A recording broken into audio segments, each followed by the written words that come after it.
Really happy to have Unika Alexander from Proficient Lab. Unika, how you doing? Absolutely. So I'm so happy to be here today. Thank you so much for having me.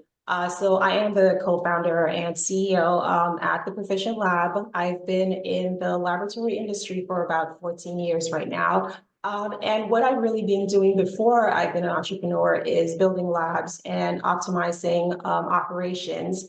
And as I've optimized operations, I've seen that we have a population in the US that's running about 14 billion tests every year. And these tests must be performed with precision and accuracy. And what we're finding is that the processes to ensure that accuracy and precision and quality and safety is achieved is lacking. So that's where we come in. We create processes that are repeatable and scalable. And that is the objective of the Proficient Lab and what we're going to talk about today. That's just fantastic and certainly much needed as well. As a matter of fact, I was just talking to Michael Norson from Columbia Launch Labs, and he wants to meet you. So look for an invite coming forward on that one to help them out. They've got a bunch of startups that all are lab-based and could certainly use some more software to help that out. And again, you mentioned that repeatable and scalable. That's so absolutely spot on. And talk a little bit more about that, because you've obviously identified some pretty big challenges in the lab industry. So talk about the specific challenges you've seen in lab training and retention, knowledge retention, and how your platform addresses that.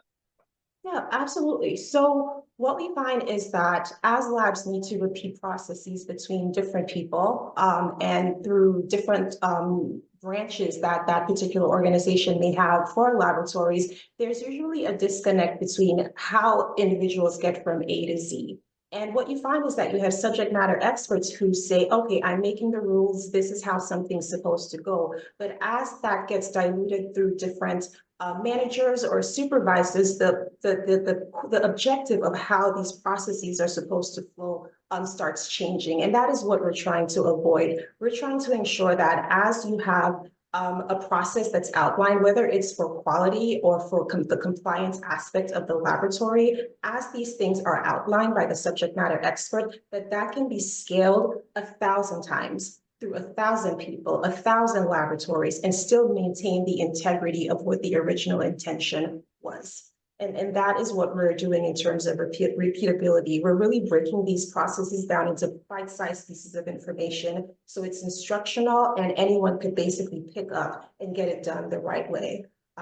So that's the repeatable aspect of it. And in terms of scalability, we're really looking to one of our objectives at this point is to help standardize the industry. I've been in the industry for quite a while, and we talk a lot about there's no standardization in the industry. Well, no one's really trying to ensure that there is a quality management system that could be standardized throughout not just a laboratory, but throughout several organizations all at once. And that's something that we're really focused on in making happen.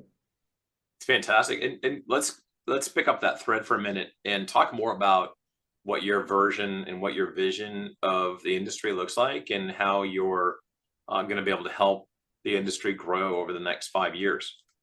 Yeah, absolutely. So the industry is quite disjointed, and there really isn't communication between, I would say, different organizations in an industry. So there may be a particular manufacturer of an instrument, or there may be, 1,000 labs performing one process, but the way at which the results are achieved may be different. And what we're trying to do is say, hey, we understand that this is the best practice for this particular test, for this particular method. How can we have a community share that information? How can we have the laboratory space at large share that communication, independent of organization, independent of laboratory? How do we disseminate that? And that is what we are trying to achieve. That's exactly right. And talk a little bit more about partnerships. We've talked about that a few times already this morning.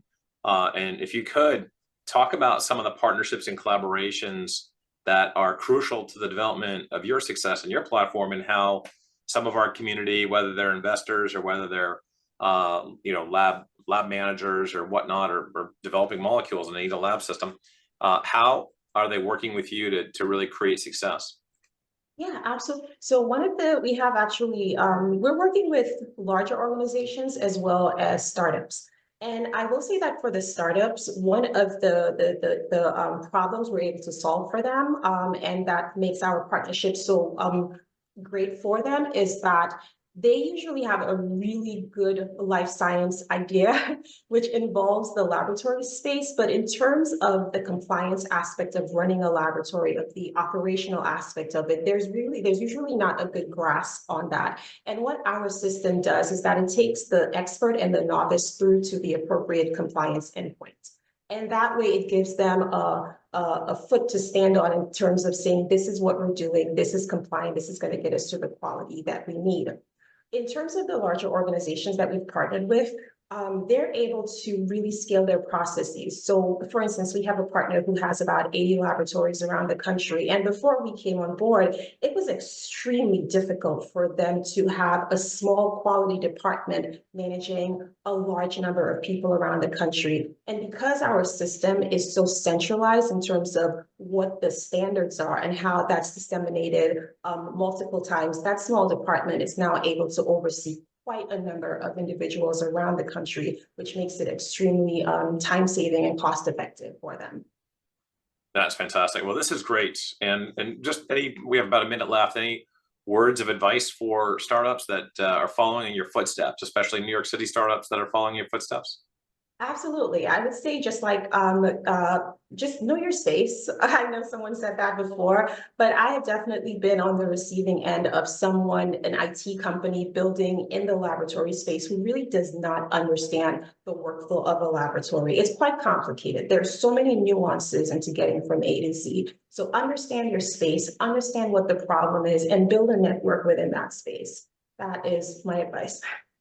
Wonderful. Well, thank you, Unika. And again, if anyone in the audience is an investor or a lab manager or managing a molecule development, definitely get in touch with her. Again, this is a revenue plus company, early launch, doing really well, scaling fast. So keep your hat on, everybody. We're going to be following her, and this is a HITLAB tested company as well. So HITLAB has validated the technology and verified the platform. So it is a 100% green light, ready for takeoff.